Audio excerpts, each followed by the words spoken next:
Hello and welcome into Fantasy Focus Football. Today's show is presented by Geico. Switch Geico, see all the ways that you could save. My name is Daniel Dopp, joined by Field Yates. Yo. Field, how you doing today, bud? I'm doing wonderful. How are you? We have officially entered the weirdest stage of the year weather-wise in the great state of Connecticut. Yes, we have. It is hot cold every day. When you wake up, or I guess it's cold hot. When you wake up, and if you're out there and you live in New England or a different part of the country, and as somebody who's lived in New England for 34 of my 36 years, maybe I should not assume that this is just a New England thing, but it's different seasons now every day, right? Like you wake up and it's like borderline winter. It's chilly. By the time that I pick up my older daughter from school, it's like back to shorts and t-shirt weather. Well, I don't know how to account for it. It's the weird thing because in the morning I got to put on a jacket or a sweater, and then by the time that I come out at lunchtime to my car or like at the end of the day, it's like, this is too hot. I got to peel all these layers off. So you really are dressing for two different seasons right now. I feel like I got one thing I want to say really quickly. Okay, what is it? Today is September 21st.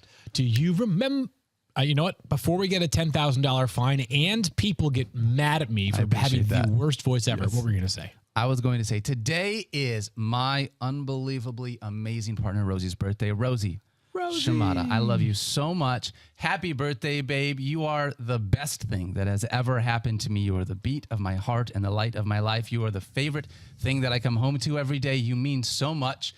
And I am so grateful to be a part of your life. I just want to say happy birthday, babe. I cannot wait to spend the rest of my life with you. I'm sorry you've got to spend the rest of your life with me, but I feel like I got a good deal out of this one. So happy birthday, babe. I love you so much. Nobody clipped that off, and nobody clipped that off while also clipping off what I said to my wife on her birthday like 4 weeks ago when I at the end of the show was like, happy birthday, Jabin. Love you. Oh, no, that's different. I'm apparently the worst husband That's ever. not true. Well done. Happy birthday, Rosie. True. We love you. And if you're watching right now, hello. Hello. I had no other message besides that. What are you guys doing to celebrate? Anything fun or no?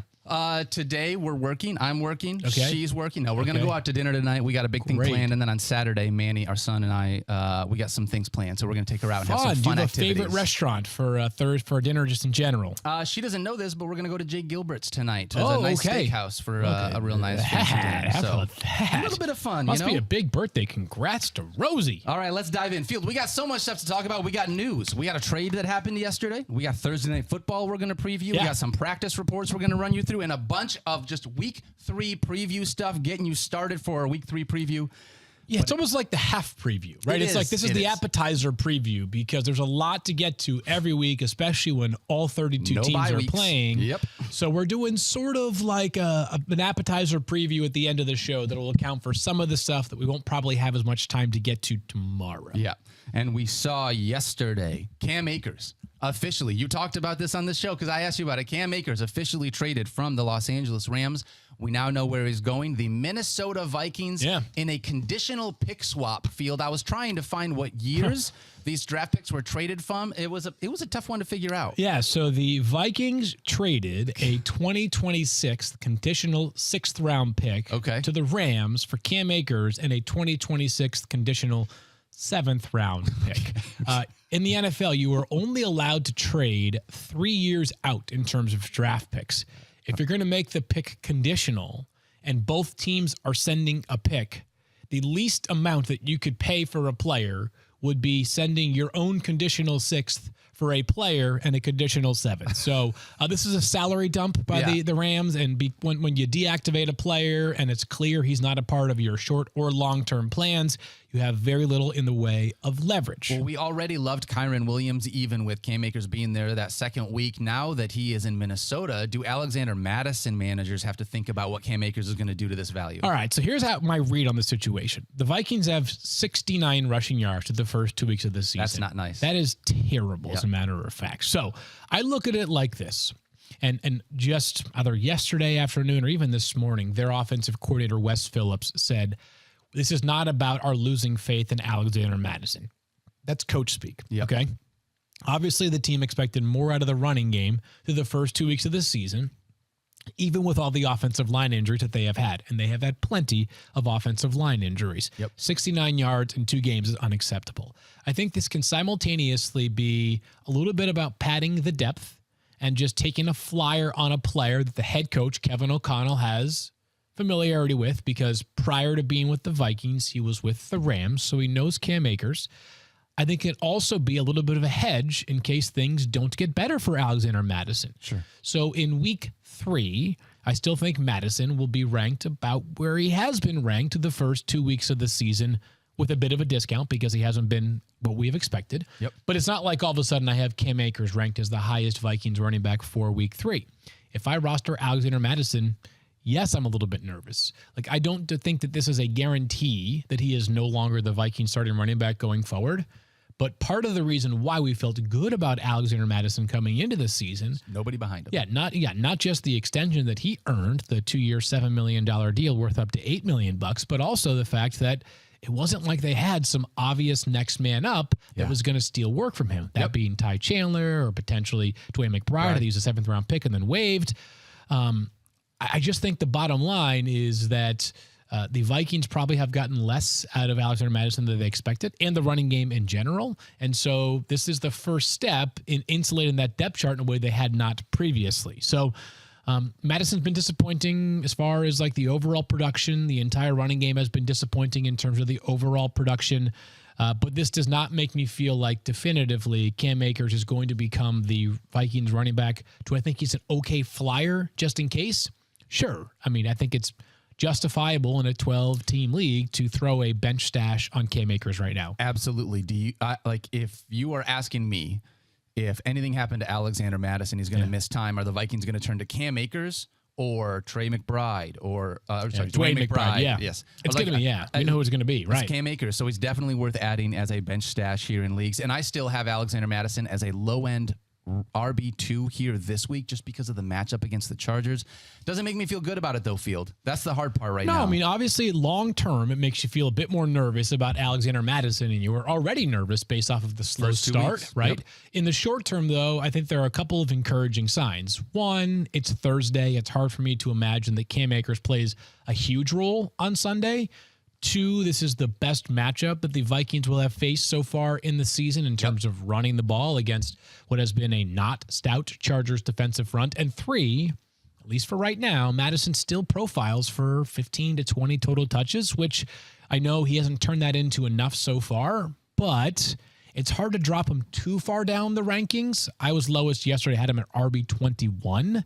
It's hard for me to drop him a whole lot lower, just because not too many players ranked lower than RB21 are getting anywhere close to 15 or 20 touches per game. Yeah, Akers is not impacting my Alexander Mattison ranking for week 3, but he may impact our Alexander Madison rankings moving forward depending on what he looks like here this week. But I don't want to go too far with this because Cam Akers has not been good. No, he wasn't. He had 22 carries in week 1. He turned those into 29 yards.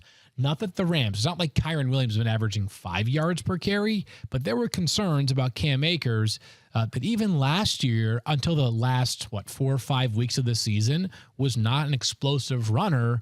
I don't think that what the Vikings just did is added a game changer in the backfield, but they added some depth that they previously did not have, which, of course, only sees your worry meter rise a bit for Alexander Mattison. All right. Let's move ahead and dive in, Field, to our Thursday night preview.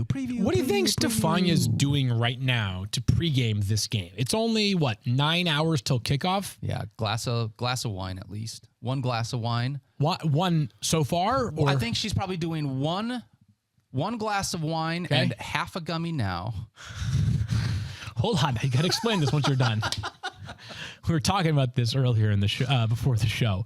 It's a very specific. I don't want people that are like, "What is doing gummies?" Stefania's doing gummies. If you did not see First Take yesterday, just go Google Chris Mad Dog Russo's plans for this Saturday, and that reference will make a whole lot more sense. I feel like it's a champagne flute kind of day here for Stefania. 49ers play tonight. That's exciting. As I mentioned, it's cold this morning, but supposed to be beautiful here in Connecticut this afternoon. Rosé or champagne flute feels like what Stefania is probably getting herself into prior to the game tonight. You know what? I think rosé is probably where it's at for today, Field, if I was Stefania, just given that Rose's birthday is today. Right, Rosé. How about that? We're tying it all together right there. All right. Lineup blocks for this Thursday night game include Christian McCaffrey, obviously. Deebo Samuel this week right now, especially with where Brandon Aiyuk is at, obviously a lineup block, and Darren Waller as well. There's another player that I wanted to put in this lineup block field, and I had a really hard time with it. His name is George Kittle. George Kittle has been tight end 27 through 2 weeks. We have him still ranked as tight end 5 because here's the deal. He's a much better tight end than like almost everybody out there in the tight end stratosphere. Like he's just better than everyone else. I understand it has been difficult these first 2 weeks. If you drafted George Kittle, I'm still starting him. I'm not going out and starting a streamer over George Kittle in week 3. Yeah, it's a hard one. I mean, I feel like this is a conversation that we have once a day on the show. Yeah. It's just a different tight end that we're talking about, right? It's like you can bench George Kittle. I don't know who it is that you're going to bench. And by the way, this is what George Kittle does. He's due for one, though, soon, right? Because the moment you bench George Kittle is the moment that he has 2 touchdowns in a game. A reminder that last year, he had 9 touchdowns. 8 of those came in 4 games. So him having 2 touchdowns in a game is not only like not that crazy. At some point, it's going to happen. We should expect it. So I think you have to just kind of continue to ride the wave with George Kittle and understand that for the players not named Christian McCaffrey and maybe Deebo Samuel, this 49ers offense is going to represent an element of unpredictability. Yeah. One more log on the fire for George Kittle tonight. We can take this as a segue right into the next player, is that there may not be Brandon Aiyuk on the field tonight. Which is going to be big. I know we're segueing. I want to say this. If you drafted George Kittle, you should have known the Mike Evans or Mike Williams nature of this tight end. That's part of what you get when you draft George Kittle. Totally. If I drafted him, I'm not taking him out of my lineup and just trying to guess which weeks he's going to go off. I'm starting George Kittle unless I have a reason not to start George Kittle. Let me pull up George Kittle's game logs from recent seasons and just give you a sense of there's a lot more boom bust in there. I mean, he's had some huge weeks and he has absolutely carried some teams, Field. But it's ready for this though? But up and down. This is what you have to deal with for George Kittle. This is last year PPR scoring in the games he played. Tight end 20, 37, 20. 3 straight games of duds. Yep. Then it gets good. 5. 1, 7. So 3 straight games of top 7. Yep. Then 30. 2, 25, 30. Then we get hot again. 16, 1, 3, 13. That was the bad week. And then tight end 2. So how many weeks inside the top 3 did he have then? So I got 1, 2, 3, 4, 5. 5 top 3 weeks, 6 top 5 weeks last year. Fields, you just can't play the guessing game. If you've got George Kittle, that's a part of it. Married to the game, baby. Just you either do it or you don't do it. And do or do not do it. There is no try with George Kittle, right? Well, is Brandon Aiyuk going to try to go tonight? Game time decision. Well done by you right there. Yes, he is going to try to give it a go, but until 90 minutes before kickoff, we are not going to know whether Brandon Aiyuk will play tonight, unless Adam Schefter decides to get ahead of the curve here at some point before 6:45 p.m. Eastern time. That being said, if you have Brandon Aiyuk, you have to sort of make that same decision that we are talking about with George Kittle. Yep. If you can't accept if you're going to enjoy the good, you have to accept the bad. Let's play that same game, or at least a close game, to Brandon Aiyuk in terms of his fantasy finishes last year. We'll include this year too because he has had a hot start, right? All right, so game log for Brandon Aiyuk, and this is PPR scoring. This year, 2 and 65. Yep. Okay, so 1 for 2 in terms of duds. Wow, a lot of games. He got banged up because of that left shoulder that we are talking about in that second game where he's wide receiver 65. 63, 40. This is last year. 63, 41, 39, 50, 48, and then wide receiver 4, wide receiver 18, wide receiver 11. Then we go 33, 15, 36, 44, 28, 74, 31, 3, and 42. So, this is the Brandon Aiyuk experience. Did you say 71 and 3 next to each other? Yeah. So, and this goes back multiple years for Aiyuk, a very, very talented player. Now, here are a couple of reasons to be optimistic. Okay. Do you know the Giants defense has yet to pick up a sack or an interception this season? They've been terrible so far this year. I'm not surprised. It's a well-coached Giant. I am. They played well last year, and they're really well coached by Wink Martindale. I don't know what has gotten into them, but they couldn't get it done against the freaking Cardinals last week. They didn't look good. They did not look good at all. They ended up winning the game, but not because of the defensive effort. So maybe this secondary is one to be had, but that's sort of the only reason. And because Aiyuk is a talented player, here's the only way that I'm not starting Brandon Aiyuk if my plans were to start him anyways. If we get a note during the pregame reporting that Aiyuk will play but he's going to be held to a snap count, right, I'll fade. Otherwise, my approach to Brandon Aiyuk will be what it is in other weeks. I either am signing up for the Brandon Aiyuk experience or I am not signing up for the Brandon Aiyuk experience. Yep. You got to choose your battle. And if you want to play that game, I'm playing that game tonight unless we get snap count information in the pregame reporting. It's a tricky one. It's part of the reason why this might be the kind of player that some tend to fade during the draft process. Yep.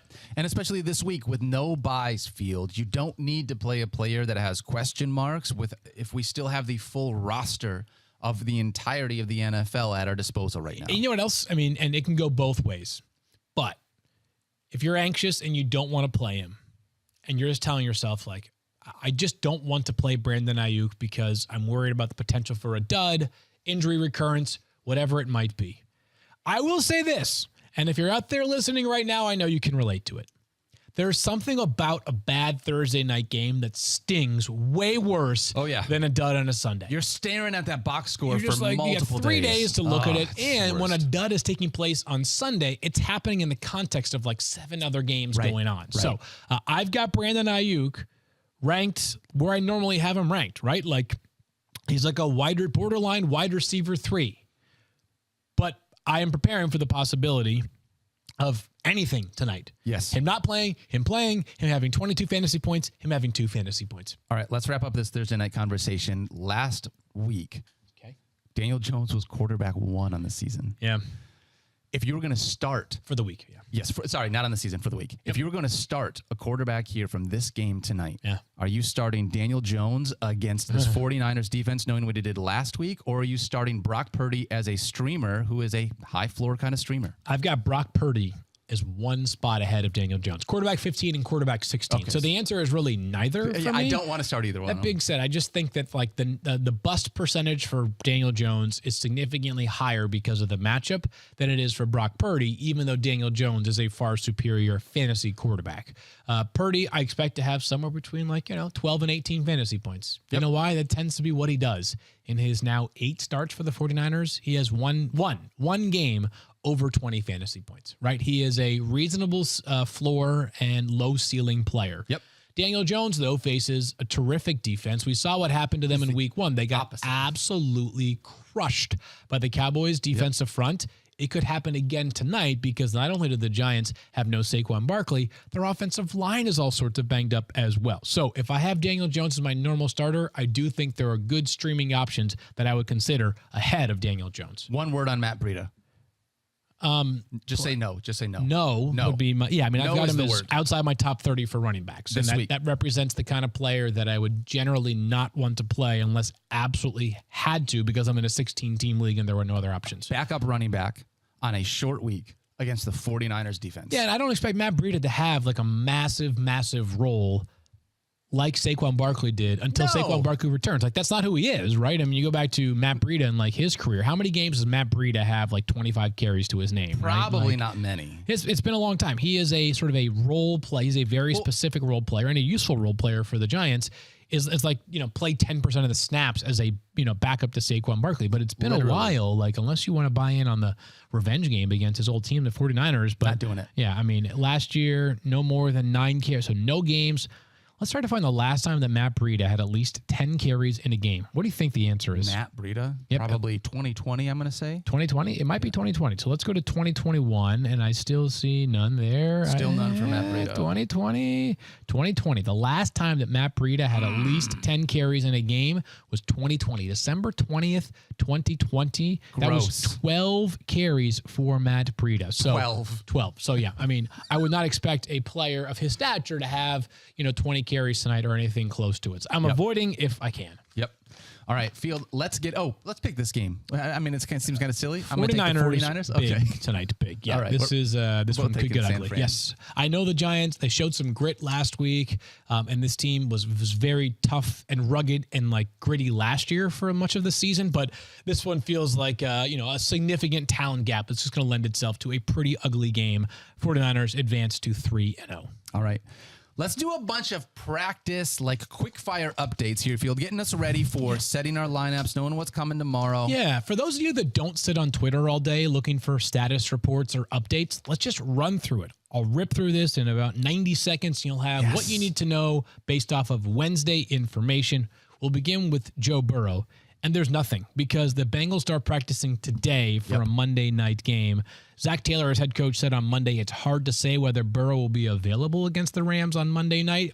I was previously less optimistic on this one. I'm now more optimistic that Joe Burrow will play come Monday night. I hope so. Austin Eckler, Aaron Jones, 2-star running backs in week 1 and in general, did not practice on Wednesday. Both of them did not practice because of an ankle injury for Austin Eckler, hamstring injury for Aaron Jones.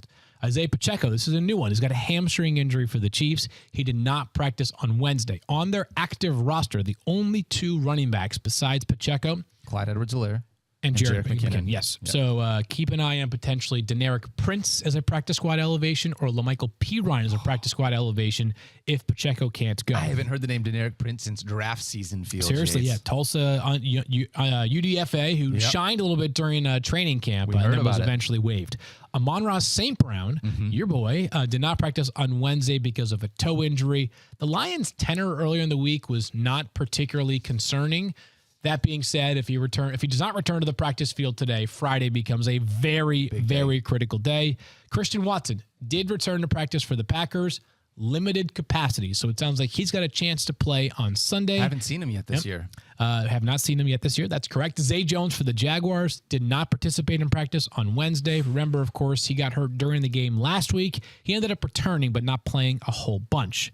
Jalen Waddle in the concussion protocol. That being said, according to Mike McDaniel as head coach for the Dolphins, quote, not really worried about it. So we'll see whether he advances out of the concussion protocol, but didn't practice on Wednesday for the Dolphins. Okay. And finally, DK Metcalf took that big hit he did last week against the Lions, to the ribs.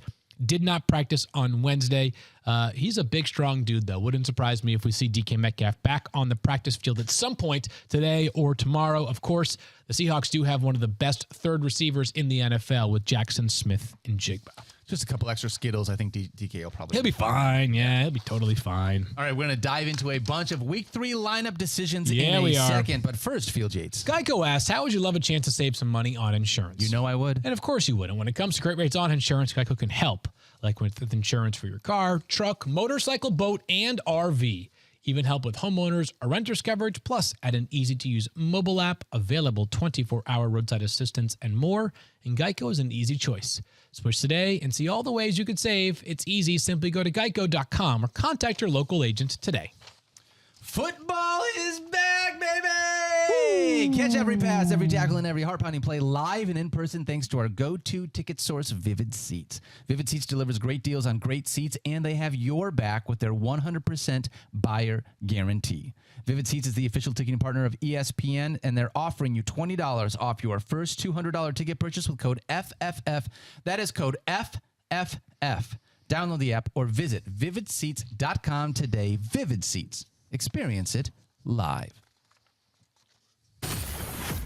All right, Field, we're going to talk about a bunch of Week 3 lineup decisions, starting with the New Orleans Saints. Yes, we are, Daniel. So I wanted to, again, think of this as like the first 25% of our Week 3 preview with topics that I think are either like lesser in terms of importance or topics that aren't going to be as tethered to stuff that could happen tomorrow, right? Like we're obviously going to hammer Austin Eckler and things like that, right?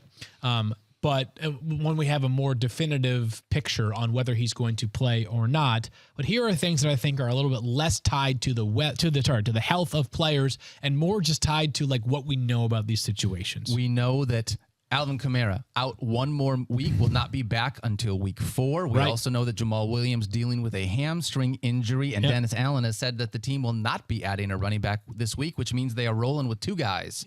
Three guys, I think, but 2, yes. Tony Jones Jr. and Kendra Miller. Right, with Taysom Hill as that third guy. Okay, sure. No, seriously. I mean, he's going to play some running back. It's going to play a role for them this Sunday. And what that means is that if I can, I'm avoiding these backs entirely.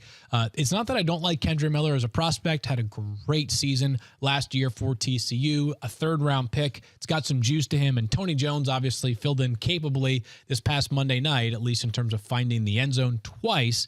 But I don't think either one of these players is surefire enough that you have to play them in week 3. As a matter of fact, as Mike alluded to yesterday, this is going to be the Kendre Miller / Tony Jones / Taysom Hill show, right? Yep. So when you got 3 running backs all playing a legitimate role, I think it's worth avoiding if you can. This is a 1-week arrangement, by the way. Alvin Kamara back next week. He solves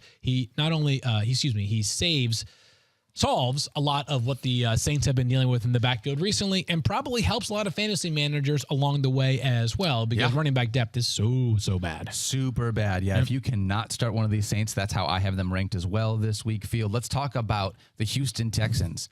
There is one thing that I feel like is working for the Texans right now in fantasy, and that is their pass catchers. There's a ton of volume going out to not only Nico Collins, but Robert Woods, and you saw Tank Dell last week. All 3 of them were getting involved because these Texans have been down. CJ Stroud has had to sling it. Yeah. So I'm all in on Nico Collins this week as a starter in my flex spot.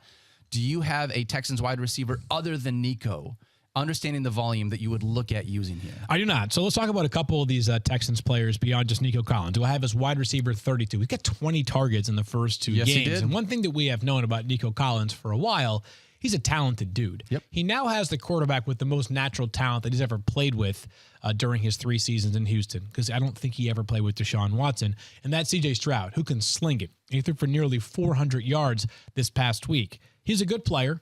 He's the clear-cut number 1. His quarterback's an ascending player who's got a very good arm.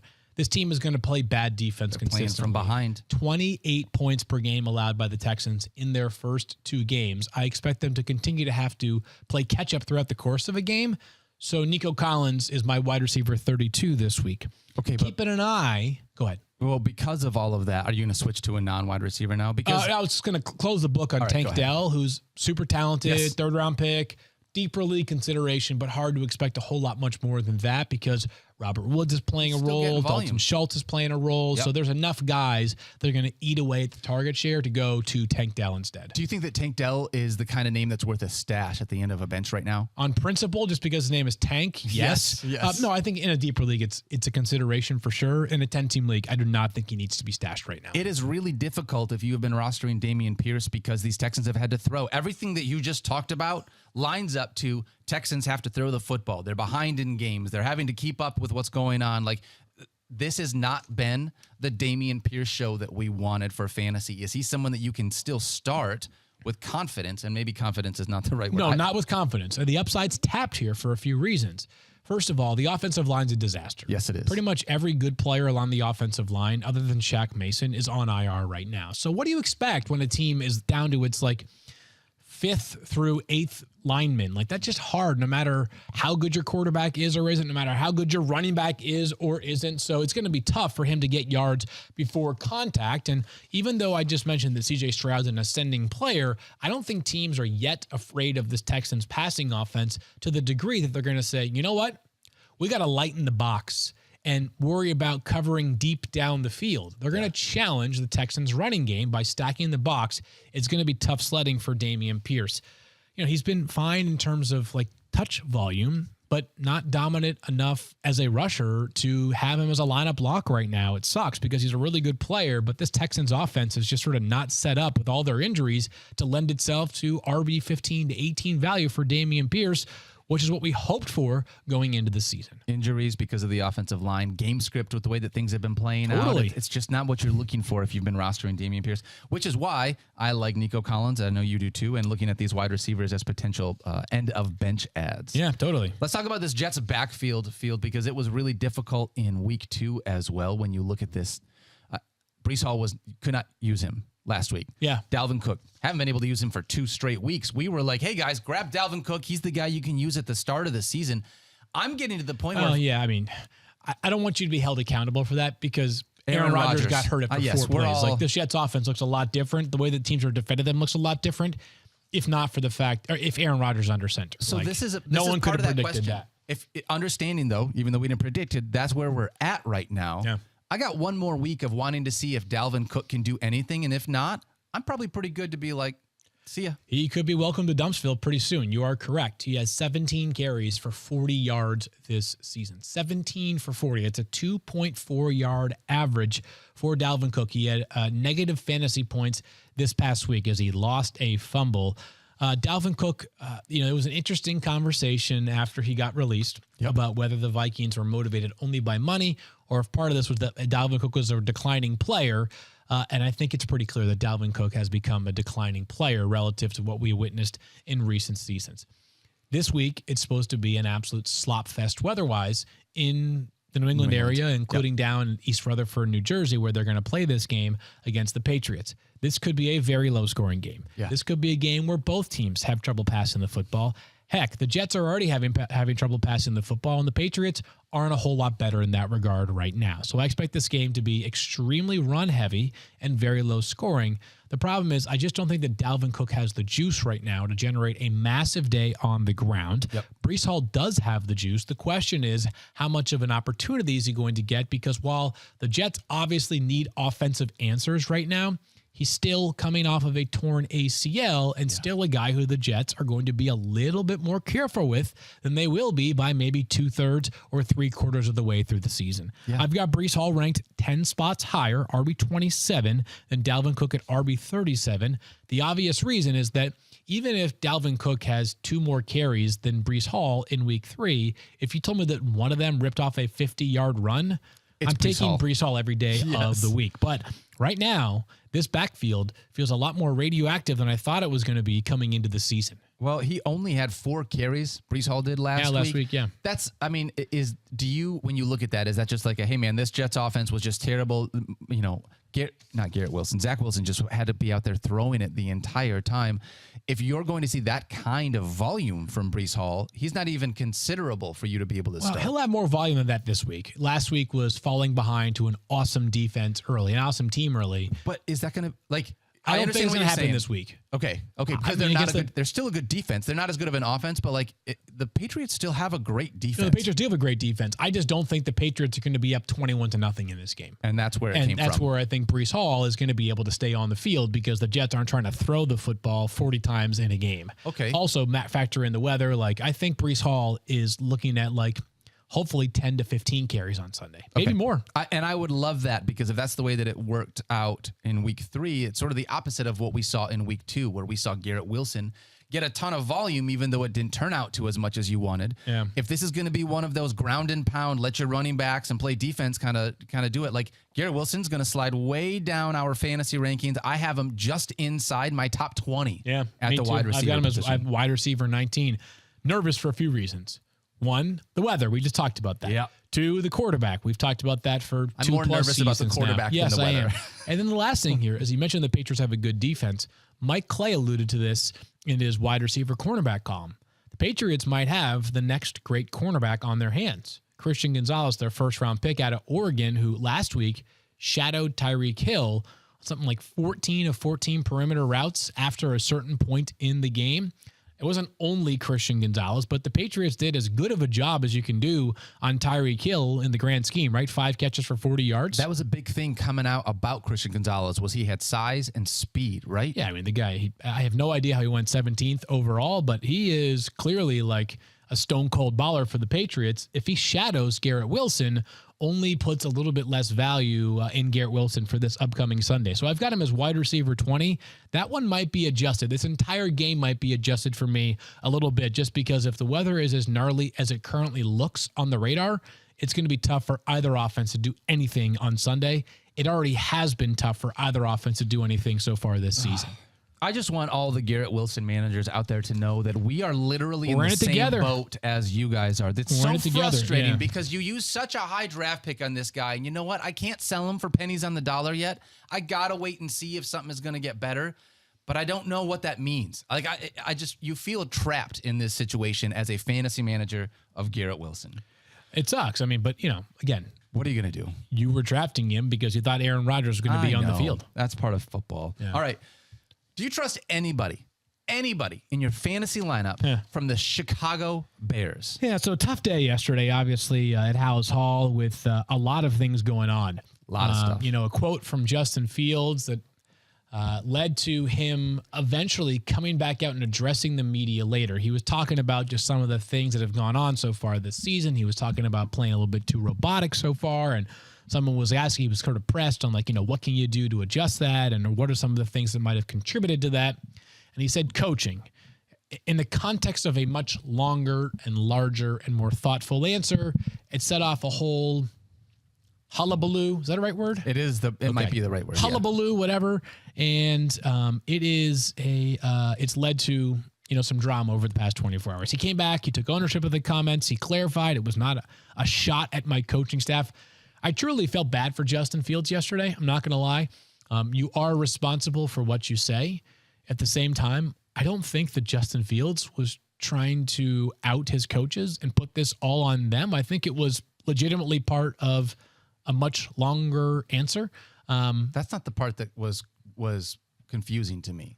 Like, I think he just misspoke and it got misinterpreted. That part, that wasn't the part that was strange to me. What was strange? The part that was strange to me is the fact that you say that there's maybe too many things going on in your head to be able to figure out, like, it's not just the voices, but like too many things. Like, I just got to be able to play. I got to stop thinking. And it's like, in my mind, this is why quarterbacks get paid $40 million. You know where every single wide receiver is going to go and all the multiple routes they have. Your entire offensive line's protection and everything that they need to do. You are literally the guy that has to know everything about that offense. So when you say that, that was the thing that got me more than the coaching. I think that was just, he misspoke and we kind of took that and ran with it because that's sometimes fun. And that's what we do in this That world, was right? more confusing because if I see that, I'm like, that makes me nervous about Justin Fields not progressing as the quarterback that you want to see. Because he can use his legs great. I want him to be able to go through those progressions and those reads. And that's what I felt like in his answer caught me more. It's interesting because most people are not taking the time to think about it thoughtfully like that. Instead, what they're doing is just saying like, oh, the Bears have failed Justin Fields, or Justin Fields sucks and he should be cut tomorrow, right? Which tends to be how society works these days. There's nuances here, right? There should be some nuance in everything, but there is not often nuance in things that we discuss in the world of sports media. So, it's certainly, but here's what I would say. For our purposes in fantasy football, what we want is for the Bears to maybe go back to what worked last year with Justin Fields. Yeah. Understanding that while what worked last year for Justin Fields in fantasy probably doesn't align with what's going to work long-term in the NFL. Because as great as Justin Fields was last season, let's go back and see where I'm just going to, while we're here, pull this up on the fly. I wonder where the Bears ranked in total offense as a team last year. If you had to guess. I would guess second to last. Okay. Fifth from last at 307.8 yards per game. How about scoring, points per game? I would also say second to last. They were, let's see. I just have them in Atlanta bottom as 10, the two. 19.2 points per game last season. Under 20 points a game last year. So I can simultaneously make the argument that going back to some of the stuff that worked last year would be good for the Bears, right? Because it does feel like there's just maybe too much. Justin Fields' comments yesterday suggest there might be too much on his plate right now. Yep. I can also understand the Bears' motivation to want to evolve from what the offensive system was last year. Because they're an NFL team, not a fantasy manager. 19.2 points per game. Right. Now, I'll be the first to admit that last year was not simply like a scheme and approach thing. The Bears were undermanned last year. They knew that, right? Mm-hmm. That's why they traded for DJ Moore, amongst other things, this offseason. This is a much longer conversation than we probably expected it to be as it pertains to fantasy football. But the point is this. For fantasy purposes, what we would want would be Justin Fields running a ton like he did last year. Not how seldom he has been used through the first two games of this season. Mm-hmm. Barely being used as a runner.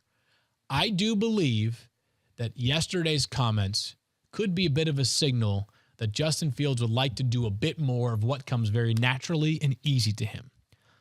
As a result of that, I think Justin Fields might run the football a bit more going forward, and that will help his fantasy ceiling and his fantasy floor. I've got him right outside my top 10 for quarterbacks. You're hoping on Sunday, though, that this game, if you play fantasy football, what you're hoping for is you hope this game gets out of hand early. Yes. The Chiefs jump all over an undermanned Bears defense. Yep. And that Justin Fields has to throw the ball a ton, the Chiefs pressure him a ton, and he turns 12 quarterback pressures into 6 quarterback scrambles, and those 6 scrambles equal 42 yards and a touchdown. His ability to break containment within the pocket is what's going to set him apart, right? And that's what we need him to get back to. So it's a really interesting conversation, and I know that we are doing the fantasy side of it, but I fully understand from the NFL side, maybe the Bears don't want him to play that way because they need him to take that next step. That seems to be, even the Bills have talked about like wanting Josh Allen to run the football less, and the Panthers, when they had Cam Newton, talked about like wanting Cam Newton to run the football less. Russell Wilson's no longer a runner, right? Like Lamar Jackson is an offense where they're trying to throw more. Like there are probably examples of quarterbacks that have stood the test of time and continued to run throughout the course of their career, but generally speaking, the evolution tends to be leaning less on the legs and more on the arm for many quarterbacks. But Justin Fields, like I think it's like people are actually nervous. In our Michigan Men group thread last night, I think it was John who asked, like, how do you guys come up with your rankings? He saw the post from the ESPN fantasy handle about how Justin Fields is quarterback 10 in terms of our consensus ranks. And it was almost baffling to him that Justin Fields could be a top 10 fantasy quarterback because of how bad it's been. It's been really bad. It has been. You know what? He's averaging over 14 fantasy points per game. Like for as bad as it's been in back-to-back weeks, let me just pull this up so I'm specific and not screwing it up. But I want to say it's like over 14, fewer than 15 fantasy points in each of the first 2 games for Justin Fields. If I'm totally wrong, I apologize. I'll correct myself. ASAP, where are you, Justin Fields? Come on now. I can't find him in this. There, I got him right here. Justin Fields, 14.54. 14.74 fantasy points for Justin Fields. That's gross, Fields. I know. However, it's been that bad. It feels like it's been that bad, and he's still 14.54. So this is the floor for Justin Fields. It's a pretty damn good floor right there. Yes, it is. Pretty damn good for a guy that if you expect him to just be a little bit better, that 14.54 could easily turn into 18.54 for Justin Fields. And I can absolutely talk myself into the narrative that you already laid out. Chiefs get up big against an undermanned Bears defense. Justin Fields has got to get out and use his legs or figure out how to be able to utilize these wide receivers. I'm going to say this. I'm not using a single Bears running back in fantasy in week 3. Yeah. Punting on all of them. If I'm going to look at a wide receiver, DJ Moore is the only one from the Chicago Bears that I'm thinking about utilizing, hoping that him and Justin Fields can connect in case they get down. But I don't feel as confident as I want to. Last week was better for DJ Moore, but still not enough for me, Fields. You know what's interesting is that, like, by the way, I'm looking around at all the top 10 quarterbacks. For us, the 8 quarterbacks that were considered like the consensus, like, premium quarterbacks this year. You can even add Tua, Deshaun Watson to this mix. Of those quarterbacks, Mahomes, Allen, Hurts, Lamar, Joe Burrow, Justin Herbert, Justin Fields, Trevor Lawrence, Tua Tagovailoa, there's only 3 of them that have at least 14 fantasy points in both of their starts. So as bad as it's been, it's bad for everyone. It could be worse, right? Lamar had a dud in week 1. Josh Allen, dud in week 1. Yep. Burrow has been terrible for both Mahomes weeks, right? Has 2 weeks where first week he didn't even hit 20 fantasy points. I know, but for Mahomes it's different. Like his floor is 19 20, and a half fantasy points. Like he's such an alien. It's but you know what? When you draft Patrick Mahomes, I do expect 28, but Trevor Lawrence has been more disconcerting than Justin Fields in terms of the floor, right? Even Tua, who was amazing in week 1, had 12 and a half fantasy points last week. If you bought in on Deshaun potentially being that guy to take the step 2, that's been really terrible. You just mentioned the Bears receiver. It's worth noting that it looks like there could be a shadow coming for DJ Moore from L'Jarius Sneed from Mike's wide receiver cornerback column. Sneed playing more in the perimeter this year than than in the slot as he had at times in prior years. Love that shadow report. Go check it out right now on ESPN.com. Super good information. Really, really good read. All right. Is Chris Godwin, do you think, a lineup lock in this Bucs offense, understanding that Mike Evans has looked like the go-to wide receiver for Baker Mayfield? Yes and no. Still a lineup lock. He is not a lineup lock. I do understand people's frustrations because he has just over 100 yards and 10 catches in 2 games without finding the end zone. If you had told me before the season which of these 2 Bucs wide receivers would dominate in targets, I would have told you definitely Mike Evans. Definitely Chris Godwin. That's what I would have said. It has not been that way so far. The reasons for optimism are this. As great as that Philadelphia defense was last year, they're going through some stuff right now. Notably, injuries. Sounds like they could have James Bradbury back in week 3, their terrific perimeter corner. But Avonte Maddox placed on IR. He's their slot corner, good player. Maybe this is the week in which Chris Godwin gets back on track. They play in one of the 2 Monday Night Football games. They're in the early of the 2 Monday Night Football games. I've got him as wide receiver 21. I'm hoping the volume goes upwards. I'm hoping that Philadelphia's offense plays a little bit better and this becomes a high-scoring game. Me too. Godwin's obviously a very, very good player. He's close. Like, I can understand some of the early frustrations for Chris Godwin managers, but I'm not cutting bait by any stretch right now on this guy who's been too good for too long in an offense that, say what you want about Baker Mayfield's past and his tenure in certain stops, he's been pretty sharp so far. He has played well. He has definitely earned the right to continue to be the Bucs quarterback 1. Absolutely. And while 2-0, while it hasn't been everything that I've wanted as a fantasy manager, because I did want Chris Godwin to get more involved, I still feel I'm very enthused with the Mike Evans usage that he has been getting. Someone that I think, like, this offense doesn't look inept. They're able to matriculate the ball down the field. That's my Stefania word for the day. Love that line. And, when I look at it, I don't think that Chris Godwin is a guy that I feel the same confidence in that I would for Mike Evans right now, but he's still somebody that I feel very comfortable if I need to use him in my flex, hoping that this week, like you said, against an Eagles defense, I'm looking for a lot of points here. There's a lot of flex wide receivers. There's like 20 guys I can start in my flex right now. Again, small sample size, but it's still 7 targets a game for Chris Godwin. You do the math over the course of a year, right? That's going to be almost 120 targets during a 17-game stretch. That's not a terrible number for a guy that could easily see that number skyrocket by a lot in week 3. All right, we have one more conversation here, and it's trying to figure out what you do with a Ravens backfield taking on the Colts this week. Justice Hill and Gus Edwards are really the 2 guys that we're trying to choose between. Yes, but we might have to choose this week. Because Justice Hill sounds like he is very iffy to play in this game. Jeremy Fowler reporting that Justice Hill is banged up. Sounds maybe even unlikely to play in week 3. The team added Kenyon Drake to the practice squad yesterday. Familiar face. Let go of Melvin Gordon in order to add him, or is Melvin Gordon still a part of the team? Melvin Gordon's still a part of the team. Okay. So it will probably be week 3, Gus Edwards, Kenyon Drake, Melvin Gordon, all available for the team against the Colts. So what do? You have to kind of either decide, is one of them worth it or none of them worth it? I think Gus Edwards is like fringy worth it, and here's the reason why. Gus Edwards is going to be the lead back in this offense. And if that lead back gives him 15 to 16 carries, he could pay off. He has to find the end zone, but he could pay off. Like, he's a legitimately solid north-south runner. This team has loved Gus Edwards for a long time. There's not a ton of upside here, but he's like a fringy top 30 to 35 running back play in week 3. Last week had 0 targets. Week 1 had 0 targets. Doesn't catch the ball. He has like 2 all. targets in his entire career, does Gus Edwards. But like you were saying, he had 10 carries, 62 yards, and a rushing touchdown. I would like to think that if they're going to give the ball to someone at the goal line, I want to believe that it's going to be Gus Edwards. You ready for this? Give it to me. This is yards per carry by season. 5.2, 5.3, 5.0, 5.0, 5.2. That's all Gus Edwards? Super effective runner, yeah. Wow. Now, here is his catches by season. 279. Holy cow. There have been other seasons in which he has never caught 0 a pass. So catches. he has 18 catches in 54 games. 18 in 54 games. He is a literal non-factor in the passing game. But if you give Gus Edwards 15 or 16 carries, which seems reasonable given the injury to Justice Hill, he could turn that into 65 or 70 yards. He finds the end zone.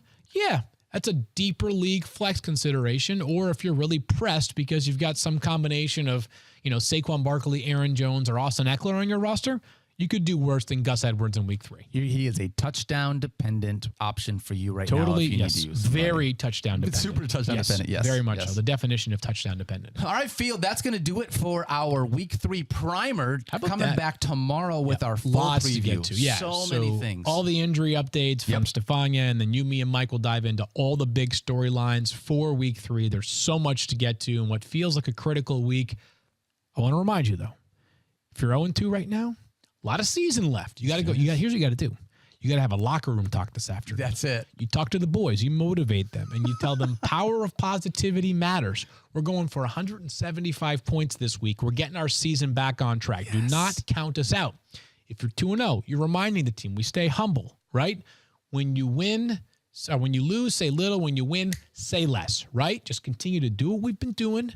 Stay true to the process here. We're going for 175 ourselves, and we're pushing for 3-0. We're not worried about 4-0 yet because we're going to worry about 3-0 first. Locker room talk. You got to have that. Do you have these locker room talks with your teams or just me? You know what it is? It's not locker room talks. I just complain about all the players that I have in my roster. Is that a locker room talk? No, that would be the opposite. Yeah. That's how you go from 0-2 to 0-3. Yeah. You got to motivate the boys here. I need more motivation on my side. You got to motivate the boys. You got to show them your favorite pump. You got to show them like Friday Night Lights. Yeah. Pump-up speech. Maybe remember the Titans pump-up speech. Stop. Try it. I guarantee it'll work this week. I feel like the one from Miracle, I think, is the one that I wanted. Herb Brooks. Is that okay that it's a Great different American? sport? Yeah. Totally. Yeah. Totally that works. That gets me fired up all the time. Every single time. Hey, check out the score report this week as well. New one is going to be coming out later tonight. It has been a ton of fun to be able to record it. And check out Score Report Hotline. That phone number is real. Send us some voicemails. I'm trying to answer as many of them as I can on Friday on our Fantasy Focus TikTok, and I'll post it on my Twitter as well. But we love you guys. Thank you so much for hanging out with us. For Field, my name is Daniel. Don't forget to love each other. Be kind to yourself. We will see you tomorrow. Good luck at Thursday Night Football. Please play Brandon Aiyuk. I really need that. I need it too. I also need George Kittle to not be tight end 27 Field. Can he get in the end zone tonight? I would certainly hope so. I want to call it. George Kittle touchdown tonight, everybody. He called it.